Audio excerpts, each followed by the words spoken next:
High friends, welcome to our channel. இப்போ நம்ம பார்க்க போகிற வீடியோ என்னென்னா, இப்போ ஒரு நாளில் எப்படி நம்ம ரொம்ப நேரம் படிக்கிறது, ஓகேங்களா? அதை பற்றி தான் பார்க்க போகிறோம். இப்போ இது வந்து ஃபுல் டைம் ஸ்டடி பண்ணுறவங்களுக்காக இந்த வீடியோ. நீங்கள் பார்ட் டைமாக படிக்கிறவங்களா இருந்தாலும் இந்த வீடியோ பார்த்துக்கோங்க. எப்படி டைம் மேனேஜ் பண்ணால் கரெக்டாக இருக்கும் அப்படிங்கிறத பார்த்துக்கலாம், ஓகேங்களா? வீடியோ ஸ்கிப் பண்ணாமல் பார்த்துட்டே வாங்க. நான் எப்படின்னு சொல்கிறேன், அதை காதில் கேட்டுக்கோங்க, ஓகேங்களா? இப்போது நீங்கள் வந்து இப்போ வந்து எப்படின்னா, நீங்கள் ஒரு பிளான் பண்ணிக்கணும், ஓகேங்களா? எப்படின்னா, அந்த ஒரு டே இருக்குன்னா, அந்த டேயில் வந்து நம்ம எவ்வளோ முடிக்கணும் அப்படின்னு நீங்கள் ஒரு பிளான் பண்ணிக்கணும். இப்போ வந்து நான் வந்து பிளான் பண்ணியிருக்கேன் பாருங்களேன். இப்போ வந்து எப்படின்னா, நான் ஒரு கரெக்டாக ஒரு பிளான் வச்சுருக்கேன்னா, இந்த மாதிரி நீங்கள் டெய்லியும் இந்த மாதிரி எழுதி வச்சுட்டு நீங்கள் இதை நீங்கள் தெளிவாக ஃபாலோ பண்ணணும். புரிஞ்சுதுங்களா? இப்போ பாருங்கள், 4 மணிக்கு நீங்கள் இப்போனா இப்போ டைம் கொஞ்சம் கம்மியாக தான் இருக்குது. 57 நாளோ 58 நாளோ சம்திங் இருக்குது. அதை நான் கணக்கு வைக்கல. ஏன் வைக்கலன்னா, நமக்கு நாள் நெருங்க நெருங்க பயம் பிடிச்சிரும். ஐயோ இன்னும் படிக்கலையே படிக்க பயம் பிடிச்சிரும். ஸோ அது எப்போ வேணால் வரட்டும். நாம் ரெடி ஆகிட்டே இருக்கலாம். நாளை மட்டும் என்றைக்கு கணக்கு வைக்காதீங்க. கணக்கு வச்சிங்கன்னா படிக்க முடியாது. நாள் நெருங்க நெருங்க ஐயோ எனக்கு 58 இருக்குது, எனக்கு 57, அடுத்து 56, 55, 54 அப்படி போயிட்டே இருக்கும். அப்படி போச்சுன்னா நம்மளால் படிக்க முடியாது. நாள் அப்புறம் வந்து ப்ரெஷர் ஆகிடுவாங்க, ஓகேங்களா? அதனால் நாள் கணக்கு வைக்காதீங்க. நமக்கு ஜூலை 12 எக்ஸாம் தெரிஞ்சிருச்சு. சரி, இப்போ இன்றைக்கி டேட் என்ன? மே 26. சரி வரட்டும், இன்னும் டைம் கொடுக்கு பார்த்துக்கலாம் அப்படின்ட்டு போயிருங்க, ஓகேங்களா? இப்போ 4 மணி இருக்குது பார்த்தீங்களா? இப்போ ஃபுல் டைமாக படிக்கிறேன். 4 மணிக்கு எழுந்திச்சிங்கன்னா 4 to 7 கம்பல்சரி. நான் எனக்கு 7 மணிக்கு போட்டிருக்கேன். ஏன்னா 7 to 8 நான் யூடியூப்காக போடுறதுக்காக நான் எடிட் பண்ணுறதுக்கு வந்துட்டுருப்பேன். ஸோ நீங்கள் 4 to 8 9 மணி வரைக்கும் படிக்கலாம். தமிழ் தப்பே இல்லை. ஏன்னா தமிழ் தான் அதிகமாக படிக்க வேண்டியது இருக்குது. ஏன்னு கேட்டிங்கன்னா, இலக்கணம் இருக்கும். இலக்கணம் வந்து ஒரு மினி மேக்ஸு. அந்த மேக்ஸை வந்து நீங்கள் வந்து ஒர்க் அவுட் பண்ணியே ஆகணும். அது வந்து நீங்கள் கண்டிப்பாக படித்து தான் ஆகணும். ஒர்க் அவுட் பண்ணணும், புரிஞ்சுதுங்களா? நீங்கள் புதுசாக இப்போ ஒரு பாடம் படித்து வச்சுருப்பேன் நினச்சிட்டு போயிடுவீங்க. அதை மறுபடியும் படிக்கும்போது புதுசாக இருக்கும். அது முன்னொருக்கா மறுபடியும் படிக்கும்போது நமக்கு புதுசாக கண்டென்ட் வந்து வந்துக்கிட்டே இருக்கும். அடடா இது இப்படி இருக்கே, அடடா இப்படி இருக்குன்னு அது வந்துக்கிட்டே இருக்கும். ஸோ இலக்கணம் நீங்கள் மஸ்ட்டு நீங்கள் டெய்லி ஏதோ ஒன்று ஒர்க் அவுட் பண்ணி பார்த்துருங்க. ஒர்க் அவுட் பண்ணாமல் விட்டுறாதீங்க. அடுத்து 4 to 8 சொல்லிட்டேன்னா, அடுத்து பாருங்கள். அப்போ 4 to 9 வரைக்கும் நீங்கள் படித்தா எவ்வளோ மணி நேரம் ஆகுது? உங்களுக்கு கிட்டத்தட்ட 5 மணி நேரம் பக்கம் வருது. 4 to 5, 6, 7, 8, 9 சாரி 4 மணி நேரம் வருது, புரிஞ்சுதுங்களா? காலையிலேருந்து இதுக்கு 4 மணி நேரம்னா போதுமா? உங்களுக்கு எப்படி நமக்கு 5 மணி நேரம் பக்கம் வந்துருச்சு. உங்களுக்கு போதும் தானே? எப்படின்னா 5, 6, 7, 8, 9 5 மணி நேரம் வருது. அந்த 5 மணி நேரத்தை நீங்கள் யூஸ் பண்ணாவே தமிழுக்கு போதும். ஏன்னா முன்ன இருந்த சிலபஸுக்கு நம்ம 5 மணி நேரம் யூஸ் பண்ணோம். இதுக்கு 5 மணி நேரம் தான் யூஸ் பண்ணுறோம். ஆனால் சூப்பராக இருக்கும். ஏன்னா 5 மணி நேரத்தில் நீங்கள் தமிழ் ஜஸ்ட்டு ரீட் விடுற மாதிரி தானே இருக்கும். சிலதெல்லாம் ரீட் விடணும், சிலதெல்லாம் நீங்கள் வந்துட்டு புரிஞ்சுக்கிட்டு தான் ஆகணும். புரிஞ்சிக்க வேண்டியது போய் பார்த்துருங்க. ரீட் விடுறதா போட்டுடலாம். மறு பெயரில் நீங்கள் வந்து ஜஸ்ட்டு யாராவது சொல்லி காதில் கேட்டிங்கன்னா போய் டக்குன்னு ஆன்சர் பண்ணிடலாம். அடுத்து 10 மணிக்கு உட்காந்துடணும். 10 மணிக்கு உட்காந்துட்டு 1 மணி இல்லை 2 மணி வரைக்கும் ஜிஎஸ் இருக்குமா? ஏதோ ஒரு சப்ஜெக்ட்டு, புரிஞ்சிச்சுங்களா? ஏதோ ஒரு சப்ஜெக்ட்டு நீங்கள் படிக்க ஆரம்பிச்சிருங்க. ஏதோன்னா நான் சொல்கிற மாதிரி ஏதோ ஒன்று எடுக்கக்கூடாது. தெளிவாக நான் இன்றைக்கி பாலிட்டி எடுப்பேன்னா நான் வந்து பாலிட்டி முடிப்பேன். 2 டாபிக் வந்து 3 மணி நேரத்தில் முடிப்பேன். ஆல்ரெடி படித்து வச்சுங்க. 2 டாபிக்னா 3 மணி நேரத்தில் கிட்டத்தட்ட ஒரு 3 டாபிக் முடிக்கணும். அந்த மாதிரி நம்ம ரெடி ஆகணும், ஓகேங்களா? அடுத்து 4 to 4 மணி இருக்குது. அந்த 3 மணி நேரம், அந்த 2 to 2 மணிக்கு படித்து 1 மணி நேரம் கேப் விட்டுக்கோங்க. ஃபுல் படிக்க வேணாம். அப்புறம் 4 to 6 இருக்குது பார்த்தீங்களா? அந்த 4 to 6 வந்து மேக்ஸ் பாருங்கள். டே ஒரு டாபிக் ஆல்ரெடி எல்லாம் முடிச்சு வச்சுருப்பீங்க. 4 to 6 கம்பல்சரி மேக்ஸ் பாருங்கள். கம்பல்சரி டெய்லி மேக்ஸ் பார்க்கலாம். வேறு வழியே கிடையாது, பார்த்து தான் ஆகணும். புரிஞ்சுதுங்களா? கம்பல்சரி மேக்ஸ் பாருங்கள். அடுத்து மேக்ஸை பொறுத்த வரைக்கும் நீங்கள் வந்து தமிழில் ஒரு 93-4 நெருங்கிட்டால் கூட மேக்ஸில் ஒரு 18 பக்கம் இருந்தாவே போதுமானது. அப்போ நம்ம இதில் ஒரு ஜிகேல ஒரு 58, 59 அப்படி அடிக்கிற மாதிரி இருக்கும்.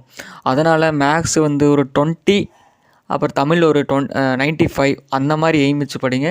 நமக்கு கண்டிப்பாக அச்சீவ் பண்ண முடியும்.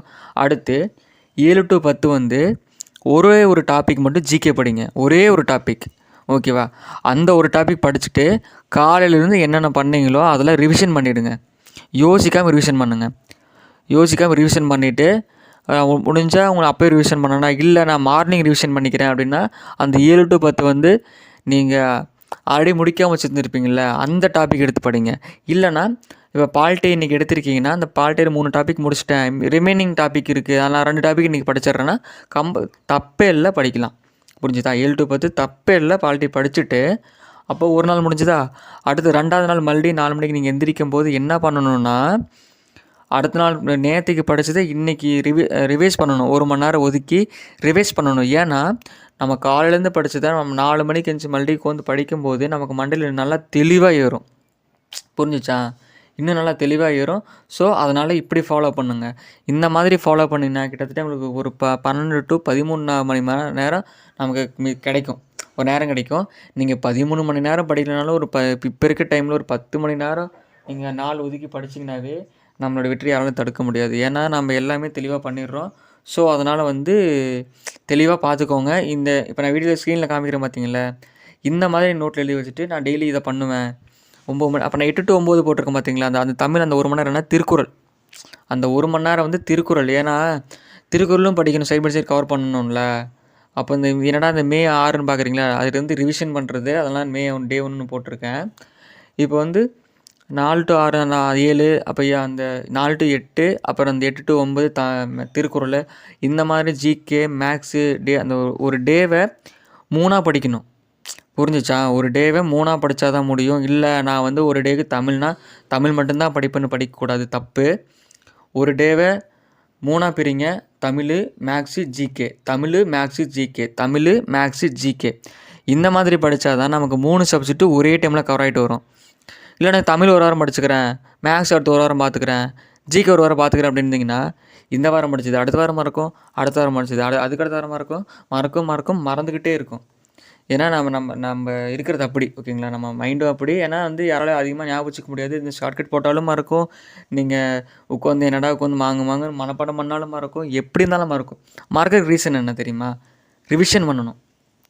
அந்த ரிவிஷனை தான் அந்த 1 டே படித்தது ஃபுல்லாக 4 மணிக்கு எந்திரிச்சிங்கன்னா அந்த 4 to 5 அந்த 1 மணி நேரம் ஒதுக்கி நீங்கள் படிக்க வேணாம்.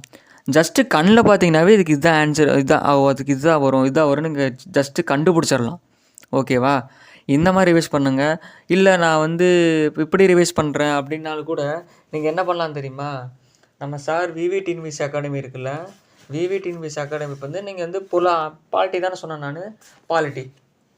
இப்போது இந்த பாலிட்டியை நீங்கள் தெளிவாக படிக்கலாம். புரிஞ்சுதுங்களா? அது சம் மிஸ்டேக்கு இருக்கலாம், இல்லாமலும் போகலாம். ஆனால் நீங்கள் ஆல்ரெடி நல்லா படித்து வச்சுருந்தீங்க அப்படின்னா உங்களுக்கு தெரியும். கொஷினை பார்த்தோன்னே இதுக்கு இதான் ஆன்சரு அப்படின்ட்டு தப்பாக இருந்தால் கூட நம்ம அவங்ககிட்ட சொல்லலாம், அவங்க திருத்திக்குவாங்க. ஓகேங்களா?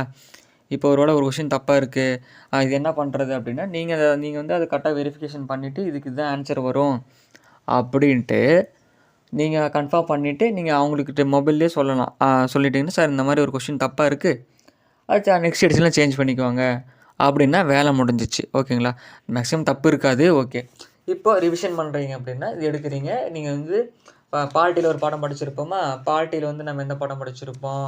சரி, இந்திய அரசியலமைப்பு தான் எல்லாருக்கும் தெரிஞ்சது. ஏன்னா அதான் எல்லாருமே ஃபஸ்ட்டு ஒரு டிஎன்பிஎஸ்சி படிக்க வரவங்க எல்லாருமே என்ன ஃபஸ்ட்டு வருவாங்க தெரியுமா? இந்த சட்டமன்றம் இந்திய அரசியலமைப்பு தான் ஃபஸ்ட்டு படிப்பாங்க. ஏன்னா அந்த ஃபஸ்ட்டு ஒரு 3 பாடம் தான் இருக்கும். அந்த 3 பாடம் தான் நம்ம ஃபஸ்ட்டு படிப்போம். நானுண்டு இல்லை, எல்லாருமே அதான் படிச்சுருந்துருப்பாங்க இல்லைங்களா? இப்போது அந்த இந்திய அரசியலமைப்பு இருக்குன்னா நான் ஸ்கூல் புக்கு ஃபஸ்ட்டு படிச்சிருங்க. இந்த புக்கில் தான் சொல்லுவாங்க, ஸ்கூல் புக் படித்து முடிச்சுட்டு இந்த புக்கு எடுக்கணும். அப்போ இந்த புக்கை வாங்கிட்டு இதை மட்டும் படித்தா போதுமான்னு நினைக்கக்கூடாது. ஸ்கூல் புக்கை படித்து முடிச்சுட்டு இந்த புக் எடுத்து படிங்க. இப்போது 78 தானே? ஆமாம், 78. இப்போ 78ல் அந்த கொஷின் இருக்குதுன்னு வச்சுக்கோங்களேன். புக்கில் ரிவைஸ் பண்ணிவிட்டு அந்த நாளுக்குள்ளே டைம் கிடைக்கும்ல, அந்த டைமுக்குள்ளே நீங்கள் இதை எடுத்து இந்த இதெல்லாம் எடுத்து போட்டு பார்த்தீங்கன்னா நமக்கு ஜாலியாக இருக்கும். புரிஞ்சிச்சா? உங்களுக்கு ரொம்பவே ஜாலியாக இருக்கும். எப்படின்னு கேட்டிங்கன்னா இதுக்கு தான் ஆன்சர் வரும், அதுக்கு தான் ஆன்சரு, இதுக்கு தான் ஆன்சருன்னு ஜாலியாக படிச்சுட்டு போகலாம். ஏன்னா புக்கோட வேல்யூ அந்த மாதிரி இருக்குது. இது எந்த ஒரு ப்ரொமோஷன் நினச்சிடாதீங்க. இது ப்ரொமோஷன் இல்லை, நான் பர்சனலாக யூஸ் பண்ணிகிட்டு இருக்கிற புக்கு. ஸோ பாலிட்டிக்கு சரி, இந்த புக்கு இதுக்குன்னு இல்லை, எல்லாத்துக்குமே இந்த புக்கு நல்லா தான் இருக்குது. புரிஞ்சுதுங்களா? அழகாக ஈஸியாக நம்ம கவர் பண்ணுற மாதிரி தான் இருக்குது. படிச்சுக்கிட்டே இருங்க, விட்டுறாதீங்க. விட்டுட்டா எல்லாம் மறந்துடும். ஓகேவா? இந்த வீடியோ பிடிச்சிருக்குன்னு நம்புகிறேன். பிடிச்சதுன்னா லைக் பண்ணுங்கள், ஷேர் பண்ணுங்கள், கமெண்ட் பண்ணுங்கள். நான் நெக்ஸ்ட் வீடியோவில் பார்க்கலாம்.